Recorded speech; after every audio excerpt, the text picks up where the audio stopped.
राहुल राठौर अचानक सोच में डूब गए, इसलिए उन्होंने आर्यन सिन्हा को अपनी बांह के टेढ़े हिस्से से बाहर झांकते हुए नहीं देखा। वो अपनी प्रतिक्रिया के बारे में बहुत चिंतित था। जब शाम के स्वाध्याय सत्र का समय हुआ तो कक्षा की घंटी बजी। राहुल राठौर के बगल वाली सीट अभी भी खाली थी। वो वहां नहीं था। वो कहाँ गया? वो चिंता से भर गया था।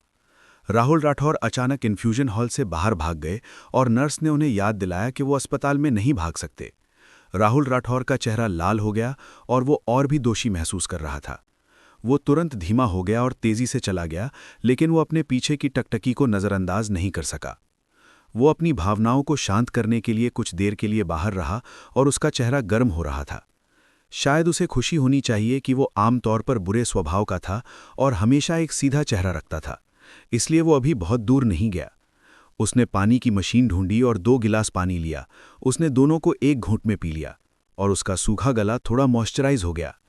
जब उसे लगा कि वो शांत अभिव्यक्ति पर रख सकता है तो उसने सोचा कि बहुत देर से वापस जाना संदिग्ध होगा, इसलिए उसने पानी का गिलास लिया और जल्द से एक हॉल में चला गया।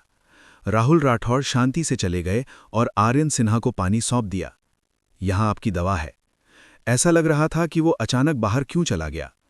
आर्यन सिन्हा ने उसकी ओर देखा और मुस्कुराया, फिर पानी का गिलास लिया और आज्ञाकारी रूप से दवा ले ली। क्योंकि उसका केवल एक हाथ था, इसलिए उसके लिए दवा निकालना सुविधाजनक नहीं था, इसलिए राहुल राठौर स्वाभाविक रूप से उसकी मदद करता था। आर्यन सिन्हा ने उसके हाथ से दवा ली और उसकी गर्म उंगलियों ने उसकी हथेली को ब्रश किया। इसे निगलने के बाद उसने उसे एक विशेष रूप से उज्ज्वल मुस्कान दी। राहुल राठौर को अचानक बहुत असहज महसूस हुआ। उसने अपना सिर घुमाया और कुछ और करने के लिए पाया। उसने ऊपर देखा और टीवी देखा। उसकी अभिव्यक्ति जितनी हो सके उतनी केंद्रित थी। हालांकि टीवी पर पेपा पिग दिखाया जा रहा था। राहुल राठौर का शरीर पहले थोड़ा अकड़ गया था, लेकिन इसे देखने के बाद उसे अप्रत्याशित रूप से लगा कि यह बहुत अच्छा था और उसके आसपास के लोग जो अपने फ़ोन के साथ नहीं खेलते थे वे भी देख रहे थे, चाहे लिंग या उम्र कुछ भी हो। आर्यन सिन्हा कुछ देर तक राहुल राठौर की प्रोफाइल को देखते रहे। ऐसा लग रहा था कि अपनी आंखों से ज्यादा दबाव देना अच्छा नहीं था, इसलिए उसने धीरे से अपना ध्यान हटा लिया और टीवी पर ध्यान केंद्रित किया। जल सेक के बाद वो अस्पताल से बाहर चले गए। ये स्कूल से ज्यादा दूर नहीं था और वापस चलने में ज्यादा समय नहीं लगेगा। इसके अलावा किसी ने टैक्सी नहीं मांगी, इसलिए वो स्वाभाविक रूप से कंधे से कंधा मिलाकर चले। ये थोड़ा बहुत शांत था, लेकिन माहौल खराब नहीं था। इसके विपरीत ये बहुत अच्छा लग रहा था। आधे रास्ते में शायद ऐसा इसलिए था क्योंकि उनके सिर के ऊपर की फीकी चांदनी बहुत उज्ज्वल और सुंदर थी, या शायद इसलिए क्योंकि रात बहुत अंधेरी थी और लोगों के लिए अपनी भावनाओं को विकसित करना और फैलाना आसान था, या शायद इसलिए क्योंकि आर्यन सिन्हा की आंखें बहुत उज्ज्वल थीं, या उसकी हथेली पर चुंबन बहुत गर्म था। कई कारणों से राहुल राठौर इस समय आवेगपूर्ण हो गए, लेकिन ये कहने के बाद वो बहुत आराम से थे। उन्होंने आगे की सड़क की ओर देखा और अचानक कहा, आर्यन सिन्हा, मुझे लगता है कि मुझे तुमसे प्यार हो गया है। उस समय आर्यन सिन्हा का दिमाग खाली हो गया। ऐसा लग रहा था जैसे उसके आसपास की सारी आवाजें गायब हो गई हों। सब कुछ बहुत धीरे धीरे आगे बढ़ा, एक तस्वीर में बदल गया। आपने क्या कहा? आर्यन सिन्हा को विश्वास नहीं हो रहा था कि उसने अचानक क्या सुना। उसे यह भी संदेह था कि वो भ्रामक था, क्योंकि वो हमेशा इन शब्दों को सुनना चाहता था। राहुल राठौर का घूरना पड़ रहा था। ऐसा लग रहा था जैसे उसने पूरी तरह से उस पर लॉक लगा दिया हो। उसकी आंखों में नज़र बहुत तीव्र थी। हालांकि वो वही था जिसने पहले बात की थी, लेकिन उसे अचानक थोड़ा घबराहट महसूस हुई। तीव्र घूरने के तहत राहुल राठौर अवचेतन रूप से एक कदम पीछे हट गए। उनके तेज अंतर्ज्ञान ने खतरे का पता लगाया और वो इससे बचना चाहते थे। आर्यन सिन्हा ने संकोच नहीं किया और पहले उसका हाथ पकड़ लिया। क्योंकि वो बहुत उत्साहित था, उसने अपनी ताकत को अच्छी तरह से नियंत्रित नहीं किया और राहुल राठौर की उंगलियां उसकी हथेली में मुड़ गईं। उसने पुष्टि के लिए फिर से पूछा, आपने कहा था कि आप मुझे बहुत पसंद करते हैं ना? राहुल राठौर मूल रूप से ये कहना चाहते थे कि हाथ पीछे खींचने में दर्द होता है और उन्हें परेशानी होती है, लेकिन जब उन्होंने ये सुना तो वो हंसने के अलावा कुछ नहीं कर सके। इस आदमी ने वास्तव में बिना अनुमति के दूसरे लोगों के शब्द बदल दिए। उन्होंने अनुमान क्रिया विशेषण को हटा दिया और डिग्री शब्द जोड़ दिया। अगर ये परीक्षा में होता तो उसे निश्चित रूप से कोई अंक नहीं मिलते। इस समय राहुल राठौर भी खुद से काफी प्रभावित थे।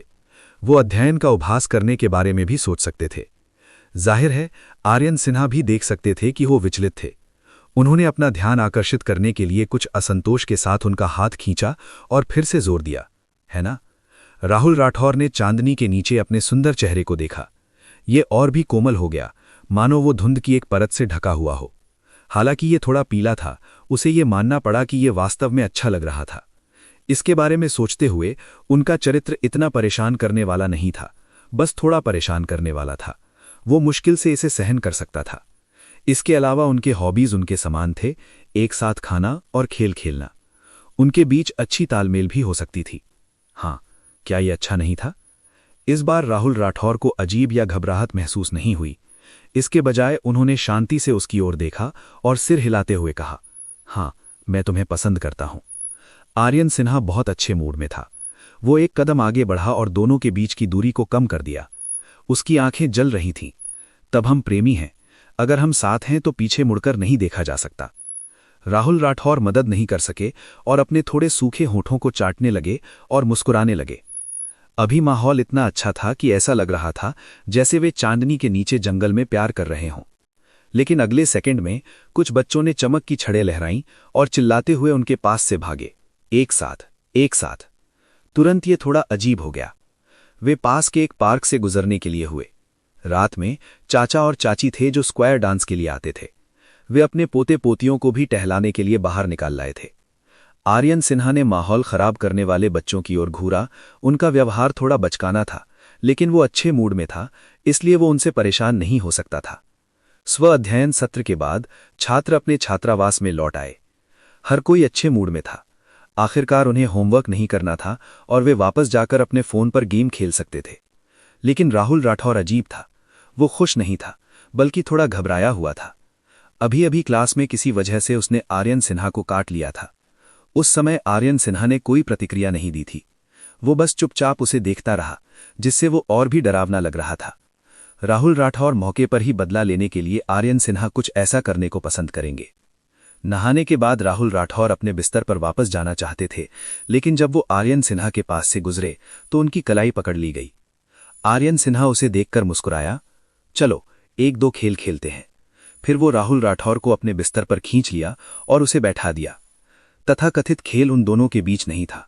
ये राहुल राठौर खेल रहे थे, जबकि आर्यन सिन्हा टीम से देख रहे थे। राहुल राठौर ने अपना फोन हाथ में पकड़ा हुआ था और आर्यन सिन्हा उसके पीछे था, उसकी कमर को बांधे और उसकी ठोड़ी उसके कंधे पर टिकी हुई थी। वो एक चंचल पिल्ले की तरह था, लेकिन बहुत बेचैन था। राहुल राठौर को अजीब लग रहा था और वो उसे जाने के लिए अपनी बाहों में संघर्ष कर रहा था, क्योंकि वो उसे काम करने से रोक रहा था। आर्यन सिन्हा ने कहा, बिल्कुल नहीं, क्या आप ठीक नहीं हैं? इसके अलावा मैंने अभी तक मुझे काटने के लिए आपके साथ स्कोर तय नहीं किया है। ये कहते हुए राहुल राठौर को थोड़ा दोषी महसूस हुआ। ईमानदारी से कहें तो उन्हें इसका पछतावा था, लेकिन अगर वो इसे फिर से कर सकते तो वो इसे फिर से कर सकते थे। वे इस आदमी को गले लगाने दें और जाने न दें। वे कक्षा में थे, लेकिन वास्तव में उन्होंने कक्षा में गले और गले लगाया था। वे इसे छिपाने की कोशिश कर रहे थे, लेकिन इससे पहले कि वे पर्दा हटाएं, राहुल राठौर खुद को समझा सकते थे कि अन्य लड़कों के लिए इतना अंतरंग होना सामान्य बात थी। लेकिन अब जबकि ये खुले में है, तो वे कक्षा में इतना अंतरंग होने के लिए दोषी महसूस कर रहे थे। लेकिन यह स्पष्ट था कि एक निश्चित व्यक्ति मानसिक रूप से मजबूत था। सीधे शब्दों में कहें तो वो मोटी चमड़ी का था। उनकी उदारता अजीब नहीं थी, जैसे अभी आर्यन सिन्हा उसे गले लगाए हुए थे। जिस व्यक्ति को वो पसंद करता था, उसकी प्रोफाइल उनकी आंखों के सामने थी। वो सुंदर और अच्छा दिखने वाला था। चाहे वो उसे कैसे भी देखता, वो उससे कभी नहीं थकता था। और फिर वे सफ़ेद गोल कान के लॉब थे जो हल्के गुलाबी थे। वे छोटे और प्यारे थे। वो मदद नहीं कर सका और अपना मुंह खोलकर उन्हें चूस लिया। अचानक होने वाली शून्यता से राहुल राठौर डर गए। उनकी उंगलियां शिथिल हो गईं और उन्होंने अपना फोन लगभग गिरा दिया, जैसे कि उन्हें करंट लग गया हो। राहुल राठौर अचानक आर्यन सिन्हा की बाहों से कूद पड़े और एक हाथ से ले टोंग के लाल कान को ढक लिया। शर्मिंदगी और गुस्से से उनका चेहरा लाल हो गया और वो और भी दोषी महसूस कर रहे थे। वाह, तुम! वे श्राप देना चाहते थे, लेकिन वे खुद को ये कहने के लिए नहीं ला सके। हालांकि मुख्य अपराधी को घूरने के बाद खुद को दोषी महसूस नहीं हुआ। इसके बजाय वो मुस्कुराया और संतुष्टि में अपने होंठ चाटे। डैम लंपट! राहुल राठौर का दिमाग खाली हो गया। जब उनका गुस्सा कम हुआ तो उन्होंने उसके दुष्ट चेहरे को देखा और महसूस किया कि उनकी खोपड़ी सुन्न हो गई है। राहुल राठौर ने जल्दी से चारों ओर देखा। जब उन्हें एहसास हुआ कि उनके सभी रूममेट्स अपने फ़ोन के साथ खेल रहे थे और उन पर ध्यान नहीं दे रहे थे, तो उन्होंने राहत की सांस ली। उन्होंने अपनी आवाज़ धीमी की और उसे धीमी आवाज़ में याद दिलाया, सीमा पार मत करो। वो उसे चेतावनी दे रहा था कि वो बहुत घमंडी न हो और याद रखे कि ये एक स्कूल था। आर्यन सिन्हा समझ गया, लेकिन जब उसने उसकी ओर देखा तो वो बिना विकटित अभिव्यक्ति पन्नी रखे नहीं रह सका। उसने कहा, मैंने पहले ही खुद को संयमित कर लिया है। अतीत में वे एक दूसरे को पसंद करते थे, लेकिन उन्होंने इसे स्पष्ट रूप से दिखाने की हिम्मत नहीं की, इस डर से कि वे एक दूसरे को डरा देंगे। लेकिन अब जबकि उनके रिश्ते की पुष्टि हो गई थी, तो वे वास्तव में खुश थे।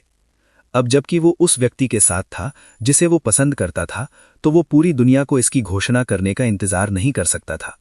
वो इसे छिपाने से कैसे रोक सकता था?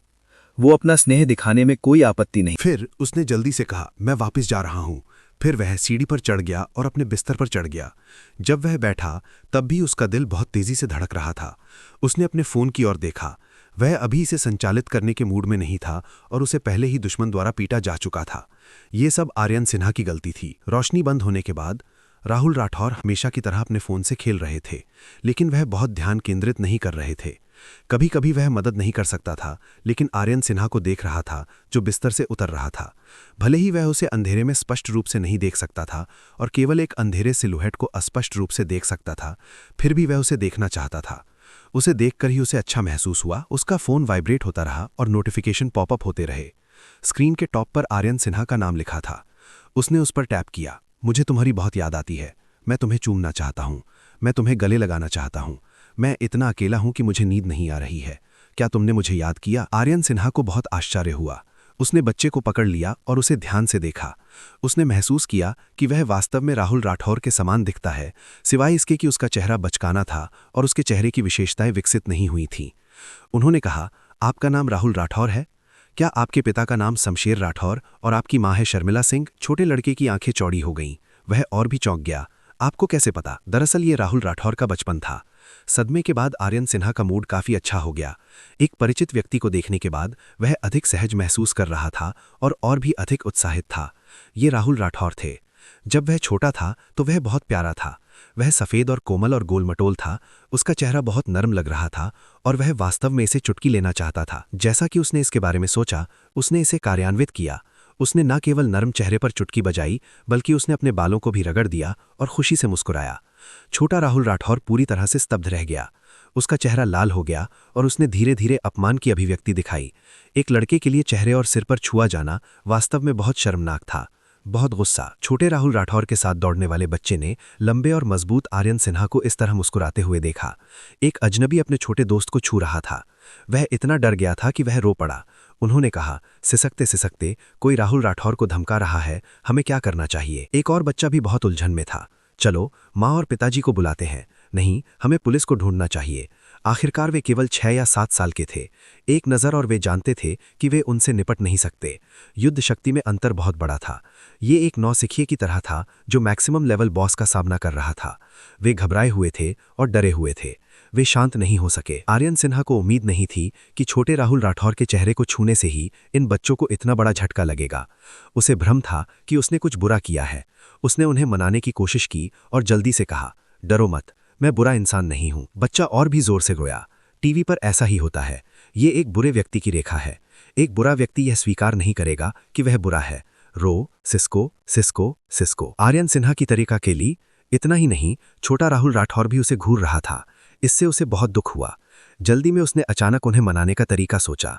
उसने अपनी जेब से एक सिक्का निकाला और बच्चों को दिखाया। देखो, ये क्या है? रोने में व्यस्त बच्चे ने उसकी ओर देखा और तिरस्कार में अपने होंठ घुमाए। क्या ये सिर्फ एक सिक्का नहीं था? आर्यन सिन्हा मुस्कुराए और उन्होंने अपनी मुट्ठी भींच ली। उन्होंने अपना दूसरा हाथ उस पर लहराया और कुछ शब्द बुदबुदाए, जैसे कि वह जादू कर रहा हो। फिर उसने इसे फिर से खोला। देखो, उसकी हथेली खाली थी। बच्चों की आंखें चौड़ी हो गईं और वे रोना भूल गए। उनके चेहरे शौक से भरे हुए थे। सिक्के कहाँ गए? छोटे राहुल राठौर और भी उत्सुक थे। उसे विश्वास नहीं हो रहा था। उसका छोटा सा हाथ राहुल राठौर की हथेली पर रेंगता रहा, हर जगह खोजता रहा। उसने यह देखने के लिए अपनी आस्तीन को भी महसूस किया कि क्या यह वहां छिपा हुआ है। आर्यन सिन्हा ने उसका गोल मटोल हाथ पकड़ा और कहा, यह गुदगुदी है। रुको, मैं इसे तुम्हारे देखने के लिए उठाऊंगा। जैसे ही वह बोल रहा था, छोटे राहुल राठौर की जलती हुई निगाहों के नीचे उसने अपनी आस्तीन ऊपर कर ली, जिससे उसकी लंबी और मांसल आस्तीनें दिखाई दीं, लेकिन फिर भी सिक्के का कोई निशान नहीं था। छोटा राहुल राठौर उलझन में था। उसने बचकानी आवाज में कहा, तुमने सिक्के कहाँ छिपाए? आर्यन सिन्हा मुस्कुराया और कहा, मुझे भी नहीं पता, वह चला गया, मैं इसकी तलाश करूंगा। अरे रुको। अचानक उसने अपना सिर नीचा किया और अपनी आंखें चमकाने का नाटक किया। उसने छोटे राहुल राठौर को घूर कर देखा, जिससे छोटा राहुल राठौर थोड़ा भ्रमित हो गया और थोड़ा घबरा गया। उसने अनजाने में अपनी छोटी मुट्ठियां भींच लीं। क्या क्या हुआ? आर्यन सिन्हा की उंगलियां उसके नरम बालों में इस तरह घूम रही थीं, जैसे कि वह उसमें से कुछ निकाल रहे हो। उन्होंने कहा, मुझे यह मिल गया, ये यहाँ है। जब छोटे राहुल राठौर ने उन्हें अपने बालों से सिक्का निकालते देखा तो वह तुरंत बहुत उत्साहित हो गया। आर्यन सिन्हा को घूरते हुए उसकी आंखें चमक रही थीं। उसका छोटा सा चेहरा आश्चर्य से भरा हुआ था। उसकी जलती हुई निगाहों ने आर्यन सिन्हा को थोड़ा शर्मिंदा महसूस कराया। ये लोगों को बेवकूफ बनाने की एक छोटी सी चाल थी, ये कुछ भी नहीं था। हालांकि ये बच्चे स्पष्ट रूप से उसके द्वारा पूरी तरह से मूर्ख बन गए थे। वे उसकी ओर इस तरह देख रहे थे जैसे कि वे किसी अतिशक्तिशाली व्यक्ति को देख रहे हों। वे प्रशंसा से भरे हुए थे। एक सेकंड पहले वे सावधानीपूर्वक उसे बुरा व्यक्ति कह रहे थे, अब वे मीठे स्वर में कह रहे थे, बड़े भाई कृपया हमें सिखाएं। लेकिन जादू के चालें अगर सामने आ गईं तो उनका कोई मतलब नहीं था। इसके अलावा बच्चों को मनाने का तरीका खोजना आसान नहीं था। अगर उसने सब कुछ बता दिया तो क्या उसे अभी भी खेलना जारी रखने की आवश्यकता थी? इसलिए आर्यन सिन्हा ने सिर दर्द होने का नाटक किया, लेकिन ये लापरवाही से नहीं पढ़ाया जा सकता। बच्चों की आंखें बिल्कुल भी निराश नहीं थीं। इसके बजाय उन्हें लगा कि जो हासिल करना कठिन था वह बहुमूल्य था। सीखने की उनकी इच्छा और भी प्रबल हो गई। तो फिर हमें तुम्हें सिखाने के लिए हमें क्या करना होगा? आर्यन सिन्हा सोच रहा था। उसकी आंखें थोड़ी मुड़ी, उनमें धूर्तता का संकेत था। उसने रहस्यमयी होने का नाटक किया और फुसफुसाया, इस तरह की बात बहुत महत्वपूर्ण है। यह केवल उन लोगों को दी जा सकती है जो विशेष रूप से हमारे करीब है, कोई और नहीं जान सकता। उनके रवैये ने बच्चों को अवचेतन रूप से अपनी आवाज धीमी कर ली, जिससे वे और भी प्यारे लग रहे थे। मैं वादा करता हूं कि मैं किसी को नहीं बताऊंगा। फिर क्या तुम मुझे सिखा सकते हो? आर्यन सिन्हा ने अपनी आवाज खींची और विरोधाभासी होने का नाटक किया। लेकिन मैं तुम्हारे करीब नहीं हूं। हम बिल्कुल भी करीब नहीं हैं। बच्चे दंग रह गए। उन्होंने कहा। छोटे राहुल राठौर को समझ नहीं आ रहा था कि वह क्या कह रहा है। वह डरा हुआ और चिंतित था, लेकिन एक वयस्क और एक बच्चे के बीच ताकत का अंतर बहुत अधिक था। वह कुछ देर तक जोरदार संघर्ष करता रहा, लेकिन कोई फायदा नहीं हुआ। वह और भी डर गया। उसकी आंखें लाल हो गईं और वह कांपने से सिवा और कुछ नहीं कर सका। कौन सा खिलौना? मैं तुम्हें जानता भी नहीं। मुझे जाने दो, मुझे अपनी माँ चाहिए। मैंने तुमसे कहा था कि बाहर नखरे मत करो, तुम फिर नहीं सुन रहे हो। मैं घर जाऊंगा और तुम्हारी माँ को तुम्हें सबक सिखाऊंगा। उसने उसकी पीठ पर जोर से थपथपाया। जब उसने उसकी ओर देखा तो उसकी आंखें भयानक थीं, चेतावनी और निरोध से भरी हुई थीं। ज्यादातर बच्चे इस तरह के भाव देखकर डर के मारे पीले पड़ जाते थे। वे कांप उठते और आवाज करने की हिम्मत नहीं करते। छोटा राहुल राठौर भी बहुत डरा हुआ था, लेकिन उसे उस आदमी का अजीब लहजा समझ में नहीं आया। वो केवल अधिक से अधिक असहज महसूस कर रहा था। उसे खुद को बचाने का कोई तरीका सोचना पड़ा, नहीं तो बाद में और भी भयानक हो जाएगा। इसलिए वो अपनी पूरी ताकत से चिल्लाने लगा। उनकी नरम आवाज, जो बच्चों के लिए अद्वितीय थी, डर के कारण तीखी हो गई। मदद, मेरी मदद करो, मैं इस व्यक्ति को नहीं जानता। राहगीर मदद के लिए चिल्लाने से आकर्षित हुए। वे देखने के लिए मुड़े और फुसफुसाए, लेकिन मदद के लिए जल्दी नहीं की। आखिरकार उन्हें स्थिति का पता नहीं था। उस आदमी ने तुरंत प्रतिक्रिया व्यक्त की। उसने छोटे राहुल राठौर को कसकर गले लगाया और अपना सिर झुका लिया, मानो ईमानदारी से माफी मांग रहा हो। मुझे क्षमा करें, मैंने इस बच्चे को अच्छी तरह से नहीं पढ़ाया। वो एक खिलौना खरीदना चाहता था, लेकिन मैंने उसे उसके लिए नहीं खरीदा, इसलिए उसने उपद्रव किया और आपको परेशान किया। जब राहगीरों ने ये सुना तो उन्होंने जल्दी से इसे किसी और का पारिवारिक मामला बताकर खारिज कर दिया और उन्हें परवाह करने की आवश्यकता नहीं थी।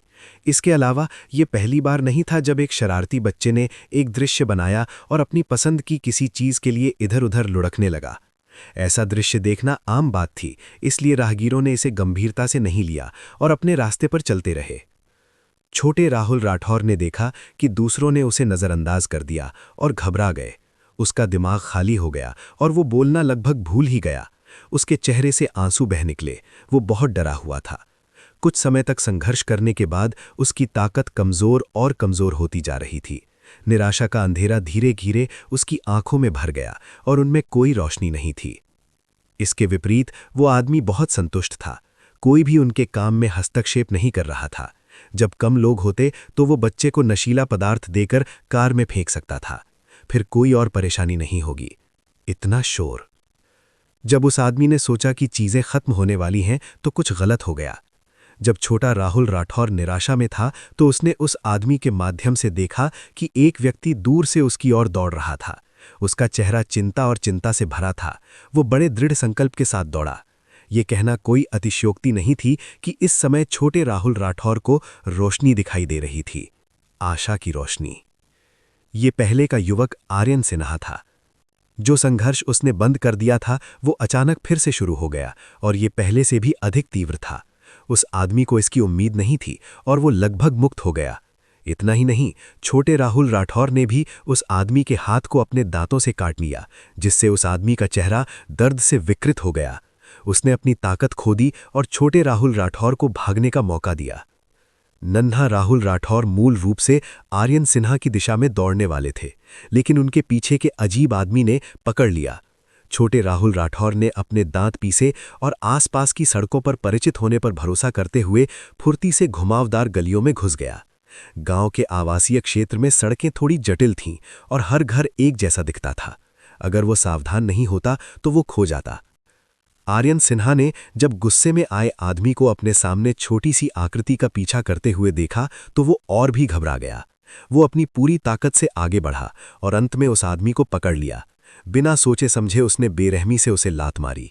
क्योंकि उसकी गति बहुत तेज थी और उसके भयानक क्रोध के कारण लात ने आदमी को उड़ने के लिए भेज दिया। वो आदमी जमीन पर गिर गया और गुस्से से घूरने लगा। जैसे ही वो उठने वाला था और उपद्रवी के खिलाफ जवाबी कार्रवाई करने के लिए अपनी मुट्ठियां भींच लेने वाला था, एक कठोर वस्तु उसके पेट पर दबी और नीचे गिर गई। दर्द ने उसे लगभग खून की उल्टी कर दी। ये पता चला कि आर्यन सिन्हा ने अपने घुटने का इस्तेमाल उसके पेट के खिलाफ दबाने के लिए किया, फिर अपनी मुट्ठियां भींच लीं और बेरहमी से उसे घूसा मारा। तुमसे बच्चों का अपहरण करने और बेचने के लिए किसने कहा? क्या वो कोई है जिसे आप छू सकते हैं? लानत है मानव तस्कर, तुम जाकर मर क्यों नहीं जाते? हाँ। छोटे राहुल राठौर को बहते हुए और लगभग गायब होते देखकर आर्यन सिन्हा का दिल एक पल के लिए थम गया। अपहरण और तस्करी, कितनी अंधेरी और डरावनी बात है। क्या होगा अगर मानव तस्कर सफल हो गया? राहुल राठौर कहाँ जाएंगे? उसका क्या होगा? आर्यन सिन्हा ने कल्पना करना ही नहीं चाहा। उसके दिल में घबराहट और भय अत्यधिक क्रोध में बदल गया और उसने बेरहमी से उस आदमी को मुक्का मारा।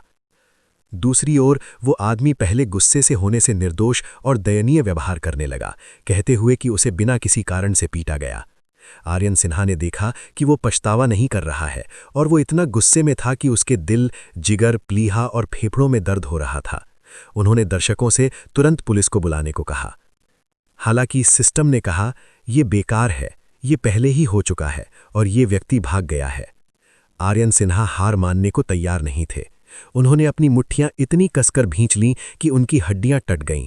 वो ठंडे स्वर में खड़ा हुआ और चुपचाप चला गया, केवल मन ही मन पूछ रहा था, राहुल राठौर कहाँ है? सिस्टम के स्मरण के बाद उसने छोटी सड़क में कुछ मोड़ लेने से पहले एक परिचित कोने पर एक परित्यक्त कार्डबोर्ड बॉक्स के सामने रुकने से पहले सोचा। उसने एक गहरी सांस ली और कांपती उंगलियों के साथ उसने धीरे से उसे खोला। अंदर का बच्चा हिंसक रूप से कांप उठा। डर से उसे देखने के लिए अपना सिर उठाया। उसकी आंखें आंसुओं से भर गईं और वो डर से आवाज करने की हिम्मत नहीं कर रहा था। उसने अपना मुंह ढक लिया। उसका चेहरा लाल हो गया और उसे डर था कि उसकी सांस का भी पता लग जाएगा। वो बेहद दयनीय लग रहा था और उसे देखकर किसी के दिल में दर्द होता। आर्यन सिन्हा का दिल एक गेंद में निचुड़ गया और उसका गला रुक गया। थोड़ी देर बाद वो धीरे से कर्कश स्वर में बोला, इट्स ओके, डरो मत। जैसे किसी ने स्टॉप बटन दबा दिया हो। छोटा राहुल राठौर, जो लंबे समय से आर्यन सिन्हा को घूर रहा था, आखिरकार अपने होश में आ गया। आर्यन सिन्हा अकेले नहीं थे जो अतीत में लौट आए थे। राहुल राठौर भी वही थे। उन्होंने देखा कि आर्यन सिन्हा जब छोटा था तो थोड़ा अत्याचारी था। जैसे ही उसने उसे देखा, वो तोप के गोले की तरह उसकी बाहों में आ घुसा, चिल्लाया, डैडी। राहुल राठौर अवाक रह गए। मैं इतना छोटा हूं, मुझे तुम्हारा जैसा बेटा कैसे मिल सकता है? बाद में जब उसने और सीखा तो उसे एहसास हुआ कि ये छोटा बच्चा बहुत साहसी था।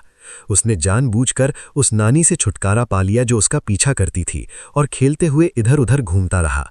जब पुलिस की नज़र उस पर पड़ी तो उसने एक परिचित व्यक्ति को पाया और परिवार का सदस्य बनने का नाटक किया। जब पुलिस ने उस पर ध्यान नहीं दिया तो उसने कहा कि उसने गलत व्यक्ति को पकड़ लिया है। ये सोचना कि वो ऐसा कुछ कर सकता है। राहुल राठौर थोड़ा चौंक गए, लेकिन उन्हें ये स्वीकार करना पड़ा कि आर्यन सिन्हा में एक जंगली जानवर की गहरी अंतर्दृष्टि थी। वो श्रेष्ठ और बुरे लोगों के बीच सटीक अंतर कर सकता था। उसके ऑपरेशन की व्यवहार्यता काफी अधिक थी।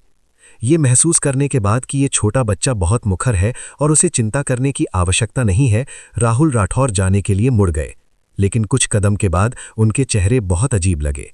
वो अपने पीछे की छोटी पूंछ को देखने के लिए पीछे मुड़े, थोड़ा बेसहाय। तुम मेरा पीछा क्यों कर रहे हो? बच्चा चपटने लगा और कुछ नहीं बोला। यदि तुम बात नहीं कर रहे हो तो मैं जा रहा हूं। फिर वो पीछे मुड़ा और उसके पीछे की छोटी पूंछ ने तुरंत अपनी ठंडी अभिव्यक्ति को वापस ले लिया और फिर से उससे चिपकते हुए हफ-पुफ किया। राहुल राठौर रुक गए और उनके सामने बैठ गए। छोटे दोस्त, क्या तुम खो गए हो? बच्चे ने तुरंत सिर हिलाया। नहीं। तो फिर तुम घर जाओ। बच्चे ने हठपूर्वक कहा, मेरा घर इसी दिशा में है। राहुल राठौर ने कंधे उचकाए और फिर खड़े होकर तेजी से आगे बढ़े, यहां तक कि 2 मोड़ भी बनाए। बच्चे के पैर छोटे थे और वो चलने से अपने नितंबों तक दौड़ा, लेकिन फिर भी उसने उसे खो दिया। वो थोड़ा उदास महसूस करता हुआ पपटपाया। इस समय राहुल राठौर कहीं से नजर आए। तुम अभी भी कहते हो कि तुम मेरा पीछा नहीं कर रहे हो? बच्चा राहुल राठौर की पैंट पकड़े दौड़ा। राहुल राठौर ने अपने छोटे से चेहरे को देखा और अंत में नर्म हो गए। उसने पूछा, तुम्हारा नाम क्या है? तुम कहाँ रहते हो? मैं तुम्हें वापस भेज दूंगा। मेरा नाम आर्यन सिन्हा है। राहुल राठौर चौंक गए। क्या यही आर्यन सिन्हा था जिसे वो जानता था? उसके सामने ये छोटी सी बीन आर्यन सिन्हा? उसने छोटे बउआ का हाथ पकड़ लिया, उसके साथ बातचीत की और पूरे घर के रास्ते उसके साथ खेला। राहुल राठौर को इसका कारण नहीं पता था, लेकिन जिस क्षण से छोटे आर्यन सिन्हा ने उन्हें देखा, उन्होंने उन पर बहुत भरोसा किया। इससे छोटे आर्यन सिन्हा भी दुखी हो गए जब वे अलग होने वाले थे। तुम क्यों जा रहे हो? क्या तुम मेरे साथ नहीं रह सकते? नहीं, मैं भी घर जाना चाहता हूं। फिर तब मैं तुमसे शादी करूंगा और तुम मेरी पत्नी बनोगी। तब हम एक साथ रह सकते हैं और खेल सकते हैं। छोटे आर्यन सिन्हा बहुत खुश लग रहे थे कि उन्होंने एक अच्छा विचार सोचा था। राहुल राठौर को उत्सुकता से देखते हुए उनका चेहरा चमक रहा था। राहुल राठौर हंसने और चिढ़ाने से खुद को नहीं रोक सके। केवल लड़कियां ही पत्नी हो सकती हैं। मैं एक लड़का हूं, तुम मुझसे शादी कैसे कर सकते हो? छोटे आर्यन सिन्हा ने हठपूर्वक अपना सिर हिलाया। मुझे परवाह नहीं है। मम्मी ने कहा कि मैं जिसे भी पसंद करती हूं वो मेरी पत्नी है और मैं केवल एक व्यक्ति को पसंद कर सकती हूं। मैं तुम्हें पसंद करता हूं, इसलिए तुम मेरी पत्नी हो। इससे कोई फर्क नहीं पड़ता कि आप पुरुष हैं या महिला। राहुल राठौर मुस्कुराए और फिर अपने होंठ से कोड़ लिए। तुम बहुत छोटे हो, लेकिन तुम पहले से ही बात करने में बहुत अच्छे हो। कक्षा में तुम्हारी बहुत सारी गर्लफ्रेंड होनी चाहिए, है ना? आर्यन सिन्हा अपनी पत्नी को गलत कैसे समझने देते?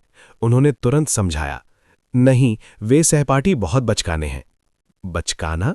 राहुल राठौर ने मुस्कुराते हुए अपना माथा झटका दिया। तुम अभी भी एक छोटे बच्चे हो, तुम्हें यह कहने का क्या अधिकार है कि दूसरे बचकाने हैं? मुझे बचकाना मत कहो। मैं अब 3 साल का बच्चा नहीं हूं, मैं 7 साल का बच्चा हूं। छोटे आर्यन सिन्हा ने गंभीरता से जवाब दिया। राहुल राठौर हंसी दबा गए। हाँ, तो तुम मेरी पत्नी हो? राहुल राठौर बेपरवाह रहे। हाँ, नहीं, तुम अपनी बात से पीछे नहीं हट सकते। जो कोई भी अपनी बात से मुकर जाता है वो पिल्ला है। राहुल राठौर अवाक रह गए। ये बचकाना कैसे नहीं हो सकता है? सुबह जब वे उठे तो छात्रावास में सभी ने अपनी आंखें बंद कर लीं और हमेशा की तरह धो लिया। हालांकि राहुल राठौर और आर्यन सिन्हा थोड़े अलग थे। सफाई के बाद वे स्वाभाविक रूप से एक साथ नाश्ते के लिए कैफेटेरिया गए। रास्ते में आर्यन सिन्हा ने मुस्कुराते हुए कहा, मेरा सिस्टम चला गया। कल रात मैंने एक बहुत ही खास सपना देखा। आप क्या? राहुल राठौर ने उसकी ओर देखा। उसकी प्रतिक्रिया थोड़ी ठंडी थी, लेकिन अगर आप ध्यान से देखें तो आप देख सकते हैं कि उसके मुंह का कोना थोड़ा मुड़ा हुआ था। मेरा सिस्टम भी चला गया है, लेकिन मैंने कोई सपना नहीं देखा था। वास्तव में? आर्यन सिन्हा थोड़े असंबद्ध थे। उन्होंने कुछ तेजी से कदम आगे बढ़ाए, फिर राहुल राठौर का सामना किया और पीछे की ओर चले गए। मैंने देखा कि जब आप छोटे थे तो आप कैसे दिखते थे। आप सुपर सॉफ्ट और क्यूट थे। मैंने उससे ये भी कहा कि मुझे आपका भविष्य पसंद है। राहुल राठौर ने खराटे निकाले। ऐसा लग रहा था कि उसे कोई परवाह नहीं है, लेकिन उसके कान चुपचाप लाल हो गए थे। उसे अभी भी आर्यन सिन्हा के कभी कभार के इकरार बातों की आदत नहीं थी। घबराहट के साथ आर्यन सिन्हा ने प्रश्नों के जवाब बहुत गंभीरता से दिए। वो किसी भी क्षण जल सकता था। उसका पूरा शरीर चौंकाने वाली मात्रा में ऊर्जा से भर गया था। ऐसा लग रहा था जैसे हर सवाल एक पहाड़ था जो उसे डेटिंग से रोक रहा था। उसे इसे सब कुछ नष्ट करना था। एक और गलत सवाल के बाद आर्यन सिन्हा के पास इसे गलत करने का कोई मौका नहीं था। हालांकि वो अकेला नहीं था जो घबराया हुआ था, यहां तक कि राहुल राठौर भी माहौल से प्रभावित थे। उनका दिल उनके गले में था। उन्होंने सोचा कि क्या उसे इसे कुछ सरल में बदलना चाहिए। हालांकि परीक्षा आ रही थी, ये स्पष्ट था कि वो आर्यन सिन्हा पर सहज हो रहे थे। वो इसके बारे में सोचकर ही दोषी महसूस कर रहे थे। इसलिए उन्होंने अभी भी वही प्रश्न पूछा जो उन्होंने तैयार किया था, लेकिन उन्होंने चुपचाप तीसरे प्रश्न को प्रश्न से हटा दिया। अंत में आर्यन सिन्हा में अपना दिमाग दौड़ाया और उस सवाल का जवाब दिया जिसमें वो अच्छे नहीं थे। जवाब सही था। उन्होंने न केवल राहत की सांस ली, बल्कि राहुल राठौर ने भी अनजाने में अपने कंधों को आराम दिया। अब राहुल राठौर से पूछने की बारी आर्यन सिन्हा की थी। ये अभी भी फिजिक्स थी जिसमें वो अच्छा नहीं था। इसके शुरू होने से पहले ही आर्यन सिन्हा हिसाब लगाने लगे थे। आपकी सजा का तंत्र बहुत अच्छा है, मैं भी ऐसा ही करूंगा। राहुल राठौर ने सिर हिलाया। ये मेरा नियम है, आप इसका उपयोग नहीं कर सकते। कंजूस। आर्यन सिन्हा ने अपने होंठ भींच लिए। हालांकि उन्होंने अनुमान लगाया कि राहुल राठौर सहमत नहीं होंगे, इसलिए वो धीरे धीरे आगे की ओर झुका। उसका चेहरा राहुल राठौर के करीब और करीब आता गया। उसने धीरे से कहा, तब मैं अपनी सजा खुद बनाऊंगा। यदि आप इसे गलत समझते हैं तो मैं आपको चूमूंगा। यदि आप इसे गलत समझते हैं तो मैं आपके ऊपर सो जाऊंगा। यदि आप इसे गलत समझते हैं तो मैं। कदम दर कदम आर्यन सिन्हा की दबंग शैली, वो बहुत करीब था। उसकी सांसें राहुल राठौर के चेहरे पर हल्की से गिर रही थीं, जिससे वो बहुत असहज महसूस कर रहा था। इससे पहले कि वो कुछ सोच पाता, उसका हाथ पहले चला, आर्यन सिन्हा के मुंह को ढक लिया और उसे घूर कर चेतावनी दी कि वो बहुत दूर ना जाए। लेकिन आर्यन सिन्हा का मुंह ब्लॉक था। उसकी आंखें अभी भी ऊर्जा से भरी थीं। उसने 2 बार मासूमियत से पलकें झपकाईं और फिर बेशर्मी से अपनी जीभ निकालकर राहुल राठौर की हथेली चाट ली। राहुल राठौर को अपने हाथ में कुछ गर्म और गीला सरकता महसूस हुआ। वो अचानक कांप गए और जल्दी से अपना हाथ पीछे हटा लिया, जैसे उसे बिजली का झटका लगा हो। यहां तक कि उन्होंने इसे अपनी पीठ के पीछे छिपा लिया और बेचैनी से रगड़ा। एक क्षण का मौन था। राहुल राठौर अचानक खड़े हो गए और बाथरूम की ओर चले गए। आर्यन सिन्हा ने मासूमियत भरी आह भरी कि राहुल राठौर उन्हें पसंद नहीं करते थे। राहुल राठौर ने अपनी आंखें घुमाईं। अगर वो ऐसा नहीं करते तो ये अजीब होता। शांत और बंद बाथरूम में राहुल राठौर ने अपनी थोड़ी गीली हथेलियां देखने के लिए अपना सिर नीचे किया। उनके दिमाग में वो मदद नहीं कर सकते थे, लेकिन आर्यन सिन्हा के उस दृश्य की कल्पना करने से जिसमें वे अपनी चमकदार लाल जीभ निकालकर उनकी हथेलियां चाट रहे थे। उन्होंने इसे अपनी आंखों से नहीं देखा, लेकिन उनके दिमाग का दृश्य वास्तविकता से भी अधिक कामुक था। आर्यन सिन्हा बहुत तेज थे। उनकी आंखों के कोने में संदेह की एक चमक थी। एक पत्नी की तरह जिसने अपने पति को छिपते हुए पकड़ा है। उन्होंने अपनी आंखें सिकोड़ लीं और सूंघने के लिए राहुल राठौर की गर्दन के करीब चले गए, जिससे राहुल राठौर बेवजह घबरा गए। तुम किस बारे में दोषी महसूस कर रहे हो? क्या ऐसा हो सकता है कि तुमने अभी अभी बाथरूम में कुछ शर्मिंदा किया है? राहुल राठौर के दिल की धड़कन थम गई। वो थोड़ा घबराया हुआ था। फिर आर्यन सिन्हा ने अपनी ठुड्डी रगड़ना जारी रखा और भौहें चढ़ाने जारी रखी। ये सही नहीं है। ये 5 मिनट से भी कम समय था। ये बहुत तेज है। आपकी सहनशीलता इतनी खराब नहीं होनी चाहिए। राहुल राठौर नहीं समझ पा रहे थे कि आर्यन सिन्हा क्या अनुमान लगा रहे हैं। उन्होंने तुरंत उसे लात मारी और डांटा, तुम दिन भर क्या सोचते रहते हो? और इस तरह आर्यन सिन्हा को फिर से पीटा गया। हालांकि उन्होंने इसके लिए कहा था, इसमें कुछ भी दयनीय नहीं था। मीठे रिवीजन टाइम के बाद आर्यन सिन्हा खाना बनाने के लिए किचन में चले गए। जब से उन्होंने राहुल राठौर के लिए खाना बनाने पर जोर दिया, राहुल राठौर, जो उनकी बेरहमी से आलोचना करने के लिए तैयार थे, एक बाइट का स्वाद चखा और चौंक गए। उन्हें यह स्वीकार करना पड़ा कि वास्तव में स्वाद खराब नहीं था। इसलिए आर्यन सिन्हा खाना बनाना चाहते थे। राहुल राठौर इसका बेसब्री से इंतजार कर रहे थे। खेलों का एक दौर खेलने के बाद उसने सुगंध सूंघी और मदद करने से नहीं रुक सके और सब्जियां धोने या स्वाद चखने के लिए उनकी मदद करने के लिए दौड़ पड़े। जहां तक शेफ की बात है, जब आर्यन सिन्हा ने राहुल राठौर को अपने चारों ओर घूमते देखा तो उन्हें भी सुंदरे कैट मास्टर को खिलाने से उपलब्धि का एहसास हुआ। कहा जा सकता है कि दोनों बहुत संतुष्ट थे। कुछ फल और काटने के बाद वे दोनों लिविंग रूम में बैठकर टीवी देखने लगे और अपने फोन से खेलने लगे। थोड़ी देर बाद आर्यन सिन्हा ने अचानक किसी को ये कहते हुए सुना, यदि कोई व्यक्ति आपको कितना भी पसंद करता है तो जब तक आप उसे 10 सेकंड के लिए देखते हैं और वो आपको चूमता है तो यह साबित होता है कि वो वास्तव में आपको पसंद करता है। यह देखकर आर्यन सिन्हा के मन में अचानक आवेग आया और वो इसे आजमाने में बहुत दिलचस्पी ले रहे थे। इसलिए उन्होंने अपना फोन रख दिया और राहुल राठौर को थपथपाया। जब उन्होंने ऊपर देखा तो उन्होंने कुछ नहीं कहा और बस राहुल राठौर की प्रतिक्रिया का इंतजार करते हुए सीधे उसकी ओर देखने लगे।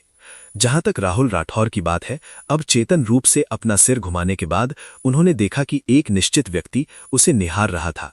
उसकी काली और पानी भरी आंखें खुली हुई थीं, जैसे कोई बड़ा कुत्ता खाने के लिए हड्डी मांग रहा हो। उसकी आंखें वासना से भर गईं, इसलिए राहुल राठौर हैरान थे। वो 1 सेकंड के लिए रुके और वो स्ट्रॉबेरी जो वो खाने वाले थे आर्यन सिन्हा के मुंह में भर दिया। उसी समय उन्होंने अनुमान लगाया कि वो इसे खाना चाहता है। क्या आपने कोई ऑर्डर दिया है? बिल्कुल। कक्षा समाप्त होने से पहले कुछ लड़के एक साथ इकट्ठे हुए और चुपके से अपने फोन से ऑर्डर दिए। ये स्कूल के बाद आखिरी कक्षा के करीब था। आमतौर पर इस समय एक ऑर्डर लिया जाता था, लेकिन भीषण गर्मी में ये उससे कहीं अधिक था। वे छाता समूह में सवारी के लिए पूछ रहे थे। इतना अजीब छाता समूह क्यों था? दरअसल ये कुछ नहीं था। यदि मांग थी तो बाजार बना। इतने गर्म दिन में बहुत से लोग चिलचिलाती सतह पर सीधे चलते हुए खड़े नहीं रह सकते थे। वे मिनटों में पिघल जाते। लेकिन लड़के इतने घमंडी प्राणी होते हैं, वे स्पष्ट रूप से एक छाता पकड़ना चाहते थे, लेकिन उन्हें लगा कि वे एक बड़े आदमी हैं और दूसरों द्वारा बहन कहे जाने से डरते थे। व्यथित संदेश है। इसने लड़कों के दिलों को छू लिया। इस प्रकार छाता समूह अस्तित्व में आया। लड़के रिपोर्ट करेंगे कि वे किस कक्षा में हैं और लड़कियां आदेश स्वीकार करेंगी और भुगतान करेंगी। हालांकि राहुल राठौड़ ने कभी ऑर्डर नहीं दिया था। वो धूप सेकना चाहता था। जब मौसम की शुरुआत में तापमान बढ़ता था तो सूरज गर्म और आरामदायक होता था। थोड़ी देर धूप में धूप सेकने से उसे मर्दाना कान से त्वचा भी मिल सकती है, क्यों नहीं? लेकिन इस साल गर्मी बहुत असामान्य थी। अप्रैल में उन्होंने पहले से ही एक छोटी बाजू की शर्ट पहनी हुई थी। मई में ये पहले से ही बहुत गर्म था। जून में ये और भी गर्म था। सड़क पर चलते हुए उसे बारिश की तरह पसीना आ गया। कोई कल्पना कर सकता है कि अगले कुछ महीने इतने गर्म होंगे कि ये फट जाएगा और पिघल जाएगा। यहां तक कि राहुल राठौर जैसे सीधे साधे आदमी को भी बर्दाश्त नहीं हो सका। वो एक छाता पकड़ना चाहता था, लेकिन वो सिसी कहलाने से भी डरता था। हालांकि उसे एक छाता दोस्त खोजने की जरूरत नहीं थी। उसके पास पहले से ही एक था, और ये विशेष रूप से कष्टप्रद और प्यारा था। घंटी बजी और पोडियम पर शिक्षक ने कक्षा के अंत की घोषणा की। कक्षा में छात्र चुपचाप उठे और एक के बाद एक दरवाजे की ओर चले गए। भीड़ के समय लोगों को निचोड़ना विशेष रूप से आसान था। कुछ समय बाद राहुल राठौर को कुछ अनुभव प्राप्त हुआ। निकटतम सीढ़ियां लेने के बजाय वो भीड़ के विपरीत दिशा में चला गया और कम लोगों के साथ दूसरी सीढ़ी पर चला गया। जैसे ही वो एक मंजिल से नीचे गया, उसने देखा कि एक पतला व्यक्ति उसकी ओर आ रहा है। वो एक उज्ज्वल मुस्कान के साथ सुंदर और लंबा था। बेशक ये आर्यन सिन्हा थे। उन दोनों के व्यक्तित्व और समान शौक थे। वे हाई स्कूल के अपने 3रे वर्ष के संशोधन के दौरान हमेशा एक साथ थे। अंत में उनके कॉलेज प्रवेश परीक्षा के स्कोर केवल 7 अंक अलग थे। उन्होंने एक ही विश्वविद्यालय में आवेदन किया, लेकिन उन्होंने अलग अलग प्रमुख विषय चुने। हालांकि वे अभी भी एक ही कॉलेज में थे और कुछ कक्षाएं समान थीं। वे एक साथ एक ही कक्षाओं में भी भाग ले सकते थे। जैसे कि अब वे एक साथ कैंटीन जा सकते थे। बेशक ये आर्यन सिन्हा ही थे जिन्होंने छाता पकड़ने पर जोर दिया था।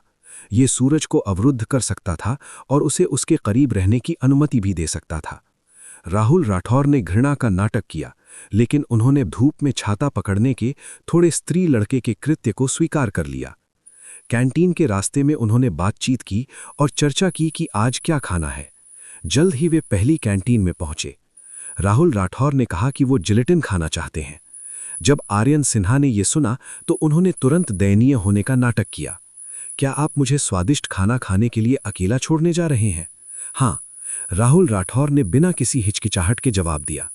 इस दौरान आर्यन सिन्हा गर्मी से पीड़ित थे और गर्म खाना खाने की हिम्मत नहीं करते थे। जिलेटिन का बर्तन स्वाभाविक रूप से अखाद्य था, लेकिन यह बहुत स्वादिष्ट था। उसे अपने लिए खेद हुआ। उनके हाव भाव देखकर राहुल राठौर मुस्कुराए बिना नहीं रह सके। इस प्रकार जब वे कैंटीन में दाखिल हुए तो वे दोनों अलग अलग खिड़कियों पर लाइन में खड़े हो गए, लेकिन वे केवल एक दूसरे को अपने सिर घुमाकर देख सकते थे।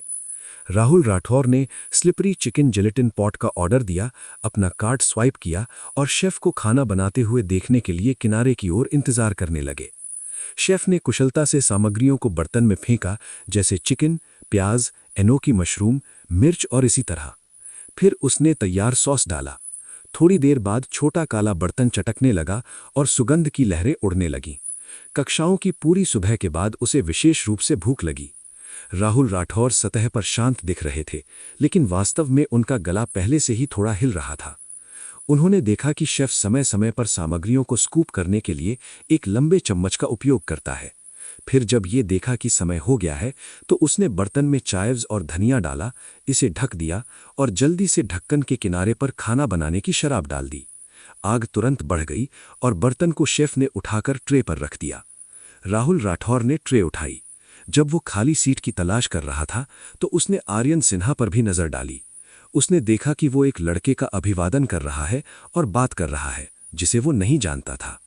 इस समय राहुल राठौर को ऐसा लगा कि आर्यन सिन्हा का व्यक्तित्व अभी भी उनसे अलग है। आर्यन सिन्हा ठंडे दिख रहे थे, लेकिन वास्तव में वे अधिक मिलनसार थे। एक क्लब में शामिल होने के बाद वे जल्दी से लोगों से बात कर सकते थे और उनका सामाजिक कौशल काफी अच्छा था।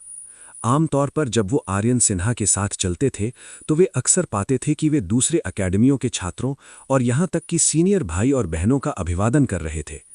जैसा कि उन्होंने इसके बारे में सोचा तो किसी कारण से उन्हें थोड़ा दुख महसूस हो रहा था। सहपाठी राहुल राठौर को अचानक एहसास हुआ कि कोई उन्हें बुला रहा है। उन्होंने अपना सिर आवाज की दिशा में घुमाया और पाया कि ये एक लड़की थी जिसे वो नहीं जानता था। वो थोड़ा मुस्कुराया, थोड़ा शर्मिंदा दिखा और थोड़ी देर के लिए पूछा, ये क्या है? आपने इसे कहाँ से ऑर्डर किया? उसने अपने सामने भाप से भरे गर्म जिलेटिन के बर्तन की ओर इशारा किया। जब वो विश्वविद्यालय गया तो ये एक नया वातावरण था और उसे नए सहपाठियों के बारे में पता चला। जैस्मिन का अनिल शर्मा पर क्रश कोई रहस्य नहीं था। उनके करीबी दोस्त जैसे राहुल राठौर, आर्यन सिन्हा और शाहिल बिष्ट इसके बारे में जानते थे। जब शाहिल बिष्ट को पता चला कि उनके अच्छे दोस्त समलैंगिक हैं तो उनकी प्रतिक्रिया बहुत हंसी भरी थी। उसने अपनी आंखें खोलकर चारों ओर देखा और पहली बात जो उसने कही वो ये नहीं थी कि उसे समझ नहीं आता कि वे समलैंगिक क्यों थे, बल्कि उसे संदेह था कि क्या वो अभी भी सीधा था जब वो इस तरह के घेरे में था। उसने पूछा, तुम में से कौन मुझे पसंद करता है? वे अवाक रह गए। उन्होंने एक स्वर में सिर हिलाया। शाहिल बिष्ट को इस पर यकीन नहीं हुआ। चूंकि तुम गर्ल्स को पसंद करते हो, तुम में से कोई भी मुझे पसंद क्यों नहीं करता? क्या मैं काफी अच्छा नहीं हूं? उनके शब्द जोरदार और शिकायत से भरे हुए थे, जिससे उनके हाथ हिलाते हुए उन्होंने लापरवाही से कहा, नहीं नहीं, आप बहुत अच्छे हैं। हमें नहीं लगता कि हम आपके लिए काफी अच्छे हैं। शाहिल बिष्ट ने संतोष में अपनी भौहें ऊपर उठाईं। अपने घबराए हुए दोस्तों के सामने एक आरामदायक वार्तालाप में समाप्त हुआ। शाहिल बिष्ट को नहीं लगता था कि उनके दोस्त समलैंगिक थे, ये कोई बड़ी बात थी। वो बाहर जाकर भविष्य में मौज मस्ती करने के बारे में अधिक चिंतित था। वे सभी उसके सामने अपना प्यार दिखा रहे थे और वो एक कुत्ते की तरह बहुत दयनीय था। जहां तक जैस्मिन की बात है तो शाहिल बिष्ट ने उसे चिढ़ाते हुए कहा था कि वो एक प्लेबॉय की तरह दिखता है, सौम्य और अनिर्गल दिखता है। उसे उम्मीद नहीं थी कि वो इतना धीमा होगा। उसके लिए उसे पाने का इंतजार कर रहा है। तब तक बहुत देर हो चुकी होगी। जैस्मिन ने अनिल शर्मा पर क्रश होने के बारे में बहुत सोचा और लंबे समय से इसके बारे में चिंतित रहा। शुरुआत में उसने बस ये महसूस किया कि वो दिलचस्प है और उसकी प्रतिक्रिया देखने के लिए उसे चिढ़ाना पसंद करती है, लेकिन किसी कारण से ये भावना धीरे धीरे बदल गई। वो अनिल शर्मा के और करीब होना चाहती थी कि उम्मीद में कि अनिल शर्मा की नज़र उस पर पड़ेगी। हालांकि जैसे जैसे अनिल शर्मा के लिए उनकी भावनाएं गहरी होती गईं, वे सतर्क और डरपोक हो गए। पहले वो अनिल शर्मा के साथ आसानी से और सहजता से फ्लर्ट कर सकते थे, लेकिन बाद में उन्हें अनिल शर्मा के दिल में अपनी छवि को लेकर बहुत चिंता थी कि कहीं उन्हें तुच्छ न देखा जाए, कहीं वो नाराज न हो जाए। बेशक ऐसा नहीं था कि उन्होंने अपनी भावनाओं को कबूल करने के बारे में नहीं सोचा था। हाई स्कूल के तीसरे वर्ष में जब उन्होंने किसी को उस व्यक्ति का नाम चिल्लाते हुए सुना जिसे वो पसंद करते थे, तो उन्होंने आवेगपूर्ण रूप से इसे भी चिल्लाया था। जैसे ही उन्होंने चिल्लाया, वे घबरा गए और इसी समय बहुत खुश हो गए। उन्होंने हड़बड़ी में अनिल शर्मा की तरफ देखा कि उनकी प्रतिक्रिया देखने के लिए, लेकिन उनकी नज़र खाली थी। फिर अन्य छात्रों ने जैस्मिन को मजाक करते हुए महसूस किया और उन्होंने उसकी नकल की और कहा कि उन्हें ये अपने बुरे दोस्तों को पसंद आया, गले लगाए और हंसने लगे। अस्वीकृत होने का वो डर जल्दी से गायब हो गया और धीरे धीरे उनके दिल में कड़वाहट में बदल गया। वे अनिल शर्मा के सामने कबूल करने की हिम्मत नहीं कर पाए क्योंकि उन्हें रिजेक्ट होने का डर था, और इसलिए भी क्योंकि अनिल शर्मा बहुत मासूम लगते थे। वे अपनी पढ़ाई को बहुत महत्व देते थे और अपने आदर्श विश्वविद्यालय में प्रवेश पाने के लिए कड़ी मेहनत करना चाहते थे। जैस्मिन उसे वापस नहीं रोकना चाहती थी, इसलिए वो हाई स्कूल से स्नातक होने तक इंतजार करना चाहती थी। कौन जानता था कि जैसे जैसे वे इसे खींचते हैं वैसे वैसे हर प्रकार की दुर्घटनाएं होंगी। उनके नए साल का आधा साल बीत चुका था। जैस्मिन ने कॉलेज प्रवेश परीक्षा में अच्छा प्रदर्शन किया, लेकिन अनिल शर्मा के स्कोर की तुलना में एक निश्चित अंतर था। वे एक ही विश्वविद्यालय में प्रवेश नहीं करते थे, लेकिन उनके द्वारा चुने गए विश्वविद्यालय प्रांत की प्रांतीय राजधानी शहरों में थे, एक दूसरे से ज्यादा दूर नहीं थे। जब उनके पास समय होता तो वे एक दूसरे से मिलने जा सकते थे। जैस्मिन अक्सर उससे पूछती थी कि जब उसके पास कोई कक्षा नहीं थी तो खुले तौर पर और गुप्त रूप से उसका पीछा करना, एक ही लिंग के किसी व्यक्ति के साथ डेटिंग करने की उसकी स्वीकृति का परीक्षण करना। फिर वो उसे एक बार में बेनकाब कर देगा, ऐसा ना हो कि वो असहज महसूस करे, जैसे कोई बिल्ली उसके दिल को खरोच रही हो। कई बार आने के बाद जैस्मिन की शानदार उपस्थिति धीरे धीरे अनिल शर्मा की यूनिवर्सिटी में फैल गई। लोगों को पता था कि वो B university computer science hunk था। जब वो वहां से गुजरता था तो कई लड़कियां उसे देखती थीं और फुसफुसाते हुए उसके बारे में चर्चा करती थीं। स्कूल के टीएबा फोरम पर कुछ तस्वीरें भी पोस्ट की गई थीं, लेकिन मूल रूप से वे सभी अनिल शर्मा के साथ थे। अनिल शर्मा स्कूल में भी काफी फेमस थे। वो उस तरह का छात्र था जो अक्सर पुस्तकालय में आता था, सक्रिय रूप से परीक्षा में भाग लेता था, प्रतियोगिताओं में भाग लेता था, कक्षा में पहली पंक्ति में बैठता था, ध्यान से सुनता था और शिक्षकों के साथ संवाद करने की पहल करता था। इसलिए जब जैस्मिन उनके स्कूल में खेलने के लिए आती थी तो ज्यादातर समय ये सिर्फ उसके साथ पुस्तकालय जाने और एक साथ कक्षा में जाने के लिए होता था। बस ये सोचना ही सुंदर और शुद्ध था, ज्ञान के सागर में तैर रहा था। मेरी गांड। जैस्मिन इतनी चिंतित थी कि वो रोने वाली थी। जिस व्यक्ति को वो पसंद करता था उसका पीछा करने में सबसे बड़ी बाधा पढ़ाई थी। कौन इस पर विश्वास करेगा? इसके अलावा जैस्मिन को एहसास हुआ कि वो पहले अधीर थे, लेकिन अनिल शर्मा के साथ लंबा समय बिताने के बाद वो वास्तव में प्रभावित थे। उन्हें लगा कि अगर उनके पास बाहर जाने और खेलने का समय है तो पुस्तकालय में अध्ययन क्यों ना करें और खुद को समृद्ध करें। समय के साथ उन्हें वास्तव में एक साथ रहने के इस तरीके की आदत हो गई। जैस्मिन ज्ञान के पवित्र प्रकाश में डूबी हुई थी और वो यहाँ आने के अपने मूल उद्देश्य को लगभग भूल गई थी। और अनिल शर्मा, जो खुशी खुशी किताबों से ज्ञान ग्रहण कर रहे थे, जब रिश्तों की बात आती थी तो बहुत धीमे थे।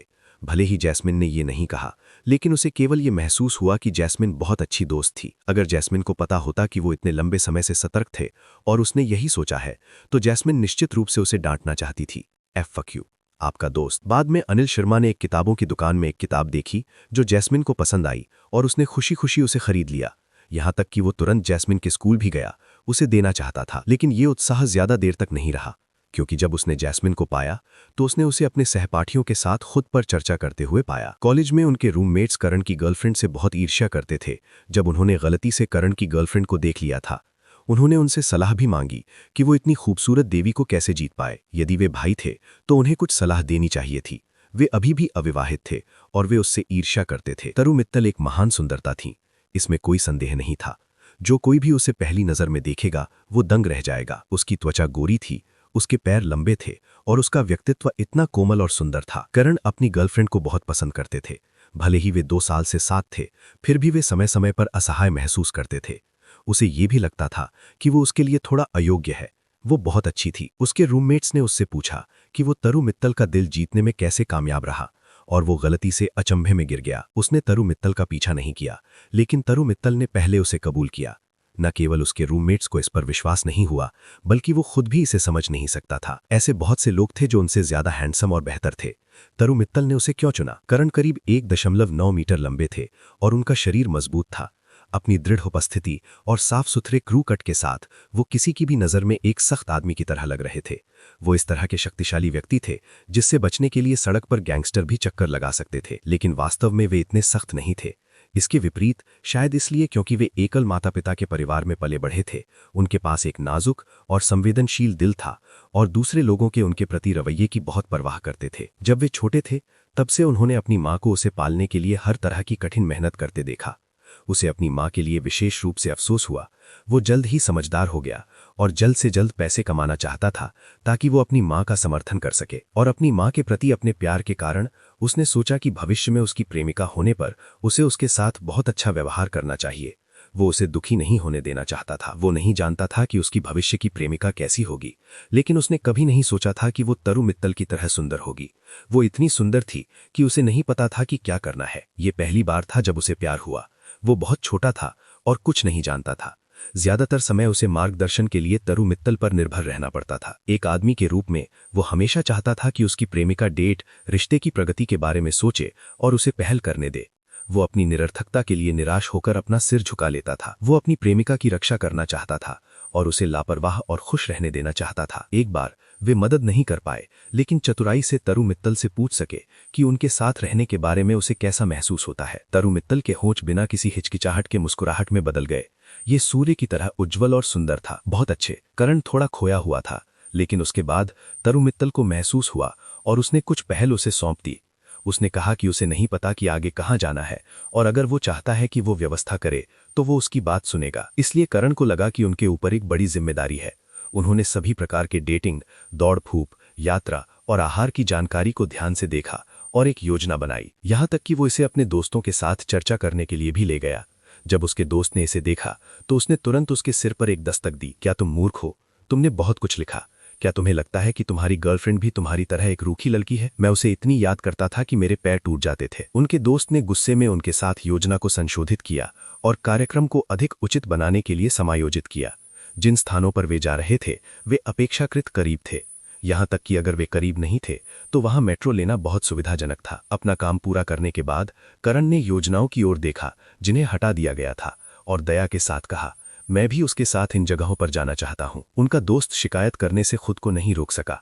चलो अगली बार चलते हैं। मुझे मत बताओ कि तुम केवल एक बार डेट पर जा रहे हो। करण ने अपना सिर खुजलाया और मूर्खतापूर्ण ढंग से मुस्कुराया, प्रत्याशा से भरा हुआ। हाँ, उनका दोस्त। वास्तव में प्यार लोगों को मूर्ख बनाता है, लेकिन वो मूर्ख बनने का मौका भी चाहता था। अपने दोस्त की मदद से करण ने जो डेट अरेंज की थी वो काफी अच्छी तरह से पूरी हो गई। अलग होने से पहले करण ने थोड़ी घबराहट में तरु मित्तल से पूछा कि क्या वो खुश है। तरु मित्तल ने अपना सिर झुकाया और उसकी ओर देखा, बहुत धीरे से मुस्कुराया। हाँ, मैं खुश हूं।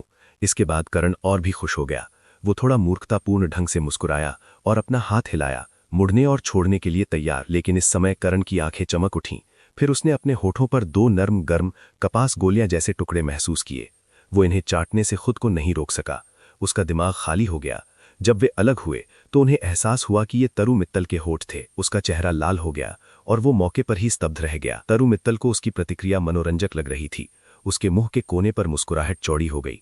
उसने अपने होठ भी चाटे और कहा, इस तरह मैं आज और भी खुश हूं। करण दोह रह गया। वो कुछ नहीं कह सका। जब तरु मित्तल का आकार धीरे धीरे गायब हो गया तो उसे एहसास हुआ कि उसकी प्रेमिका ही थी जिसने पहला किसिन शुरू किया था। ये सोचकर वो अपना सिर दीवार से टकराना चाहता था और खुद को पीटना चाहता था। उनके संबंध बहुत स्थिर और सहज थे। अन्य जोड़ों की तुलना में ये कहा जा सकता है कि ये विशेष रूप से अच्छा था। उनके बीच कोई संघर्ष नहीं था और वे लगभग हमेशा मीठे थे। लेकिन इसका मतलब ये नहीं था कि उन्हें कोई परेशानी नहीं थी। करण की परेशानी ये थी कि उसकी गर्लफ्रेंड बहुत अच्छी थी। जब उन्होंने ये कहा तो ये एक सार्वजनिक प्रदर्शन की तरह लग रहा था। लेकिन करण बहुत गंभीर थे, क्योंकि कभी कभी उन्हें संवेदनशीलता से महसूस होता था कि तरु मित्तल उनसे कुछ छुपा रही है। वो जो छवि देखते थे उस छवि को चित्रित करने के लिए कड़ी मेहनत कर रही थी। वो समझ गए थे कि लोग जिस व्यक्ति को पसंद करते हैं उसके सामने खुद को संयमित करेंगे और जानबूझकर अपना सर्वश्रेष्ठ पक्ष दिखाएंगे। ये एक बहुत अच्छी मानसिकता थी। लेकिन जैसे जैसे वे साथ गए वे नहीं चाहते थे कि उनकी गर्लफ्रेंड एक्टिंग करती रहे। उसे सहन करने के लिए कुछ बुरी आदतों को प्रकट करना चाहिए। अंत में उन्हें महसूस हुआ कि उनकी गर्लफ्रेंड ही थी जो उनके प्रति अधिक सहनशील और मिलनसार थी।